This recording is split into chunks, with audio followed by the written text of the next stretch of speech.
Amazing news. As of a couple days ago, there's been a lot of information coming out about the Department of Ed starting to forgive income-based repayment loan programs. It came as a result of the lawsuit by the American Federation of Teachers, the teachers union.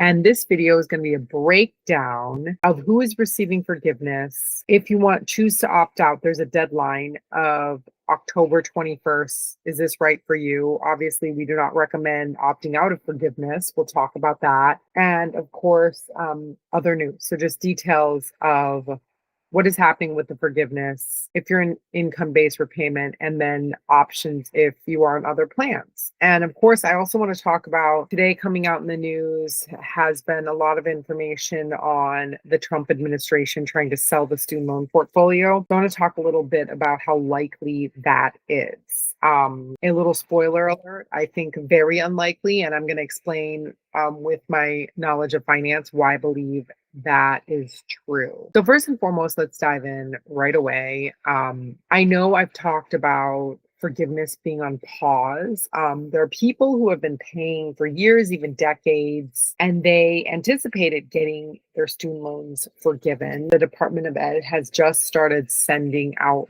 messages to borrowers about this forgiveness. And the forgiveness is only focused. Oh my gosh, my son is joining me for a recording here, but the forgiveness. So you'll see his head pop in here.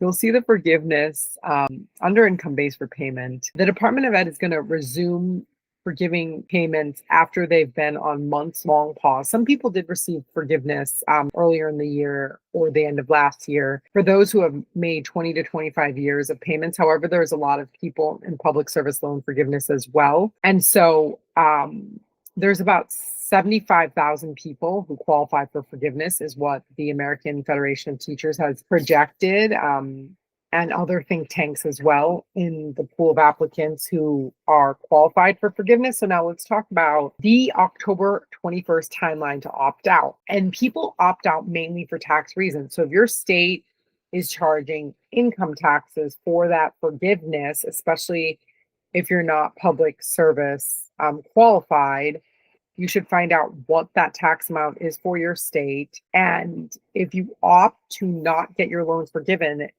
this is how I'd calculate in order to make a financial decision. How much are the taxes and how much, not just is the forgiveness amount, but how much would you have to pay over time in lieu of paying the tax bill? I would opt for a tax bill any day because it reduces the risk of holding debt because you're no longer holding debt. Does that make sense?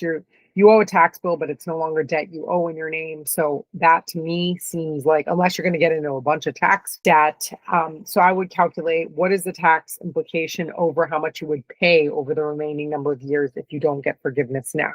Okay, so for some people, their balance has grown significantly and forgiveness is continuing to pay their loans is just too expensive. So forgiveness is the cheaper option, even if they make a payment plan with their state government to catch up on taxes, right? So if you want more information on specific states or how to calculate for your tax bill, I can bring more information. Just comment below you want state tax information and the state.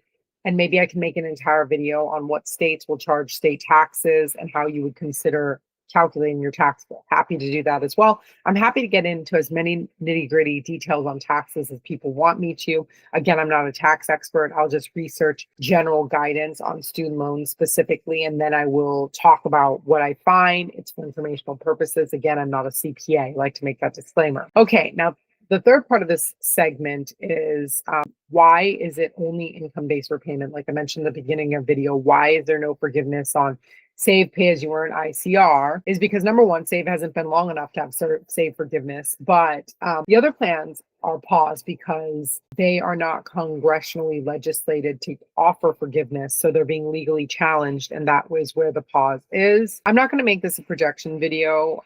I do think there will be challenges because the Department of Ed had told people that they can get their loans forgiven through Pay As You Earn an ICR. So I think there will be legal challenges there that continue that will ultimately allow people to get forgiveness. Again, that's just my opinion. I can't predict the future. That is what I imagine. Lastly, for some background, like I mentioned, the American Federation of Teachers is really responsible for driving forgiveness and getting that information on forgiveness out to borrowers on the income-based repayment plans. And then lastly, I want to note, and of course, like it's really important that people get forgiveness before December 31st of 2025 because there is a federal tax repercussion on forgiveness after December 31st. Okay.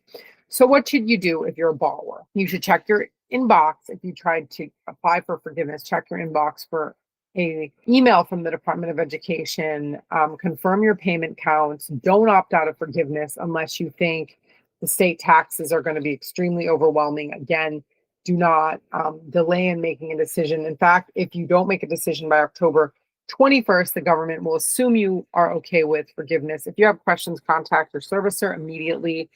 And then why this matters is, of course, it impacts your financial lives. If you have student loans, like this kind of content, please do share. And then lastly, I want to talk about the news that has come out that Trump is going to sell the student loan portfolio to private servicers and private lenders. I think that is highly unlikely because student loans is the only form of debt where no credit is assessed, no credit worthiness. There's nothing to property to put a lien on. And there's a lot of people that end up they say they're going to only sell the high performing loans, but you never know because student loans are extremely hard to, especially earlier in their life of the repayment cycle, to predict who's likely to pay, considering that no credit score has been taken or no credit or credit worthiness was taken in the application at all. So I think it's going to be hard to make a case for the federal loans being worth what the person has actually borrowed. The portfolio is worth less than what is actually been lent out. And the reason the portfolio is worth less is because of risk of default by borrowers, number one. Number two is if you took out student loans and you signed up under the guise that you can get on an income driven or some type of assistance if something happens, the federal government, I believe, will have to continue to provide those protections even after the sale. Maybe it's not 100% required, but that's another reason that even if they were, that the portfolio would be worth less than what was originated. So I think it's very unlikely a private lender is going to want to buy the debt just because it's worth less. And if the government does end up selling it for less money than what it costs them to lend out the money, then the government will have to provide protections, kind of like Medicare and Medicaid. It's managed by like private insurance companies, but the federal government insures those programs, which means that if there is a huge cost to providing Medicaid or Medicare, the government steps in to provide the funding, basically. And so I think what would happen is the servicers would buy the loans for less than it's worth so they can make that margin on collection. And then the government would have to ensure X amount of people default will have to pay and make it up, which means that it's going to end up costing the government more because they're going to make less money off the portfolio. Plus, they're going to have to provide some form of guarantee for those loans. And so I just think it's not going to happen because it will also hurt borrowers with the programs they can get access to. So from a tax perspective, it doesn't save the taxpayer money because we're losing money by selling it. The second point is it doesn't help the borrower because the borrower may lose access to federal programs. And if they don't lose access, then it can cost the government a lot to ensure and provide access to continuing repayment assistance or income driven, for example. And ultimately, the private lender can go get probably better returns that are more guaranteed in other locations where it's more predictable, because in other loans and lines of credit, they take credit scores. And obviously on the stock market, we know returns are pretty consistently up or down depending on the market cycle. So I think lenders will go for what's more guaranteed than what is doubtful, unless the government comes with a package that will guarantee a significant amount of their risk and insure it. And I just don't think that just means the government's going to pay way more than to service it themselves. And plus, a final thought, the government has way more collection power than private lenders. So again, I just don't think it's going to happen. So despite hearing those news and being scared, well, what if I lose access to loan forgiveness or something because it gets sold? I just think that's highly unlikely. So there is my summary. Again, if you like this content, please subscribe, leave your comments, and we can't wait to see you in the next video.